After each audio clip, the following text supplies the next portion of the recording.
好来，乡亲啊，继续要来看国产的高端疫苗，今仔日开始做咯。总统蔡英文今早就讲过，讲要把伊的手骨留予国产疫苗。总统首承诺，早起的7点半到台大医学院体育馆的注射站来注射。这总统到位了后，插健保卡来报到。医生简单问过总统身体状况了后，由护理师为高端疫苗的包装盒仔内底提出着针剂，甲总统来注射。前后大约10分钟来结束。总统嘛等伊的小黄卡来比 OK， 讲伊无紧张。做完了后嘛无啥感觉。另外有不少的民进党的立委，像陈廷辉、像郑文平等等，嘛拢抢入早起，以行动来支持高端疫苗。说要把手臂留给国产疫苗，总统蔡英文信守承诺，在高端开打的第一天呢，就来接种高端疫苗。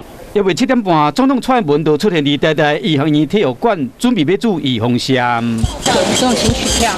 插卡了摕号码牌啊，报道成功，才会由医生确认健康状况。今天早上来帮您评估注射疫苗的部分。爱国家总统解释讲，注高端疫苗爱注意什么代志？流程甲一般的民众拢同款，说来都是重点啊。护理水员那些本箱内面提出完整的一盒高端的疫苗，互镜头翕射针疫苗摕出来了后，搁一摆。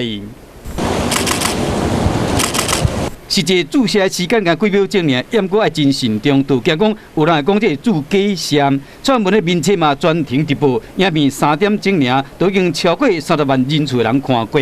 关于头一天注高端的预防针，也有几位民进党的立委。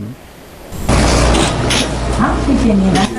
陈廷辉伫台南的病院注高端疫苗，郑文平嘛伫桃园注预防针了，才上北到立法院办公。也毋过面对国民党的各种的质疑。现在看蔡英文总统已经打了，没办法做这样的验证。我们原来希望他们在打之前做一个血液的抗体分析。他质疑这个事情没道理，然后身为国家元首也不需要打假球。就算国产的预防针已经开始做啊，也毋过相关的争议恐惊无遐紧就算。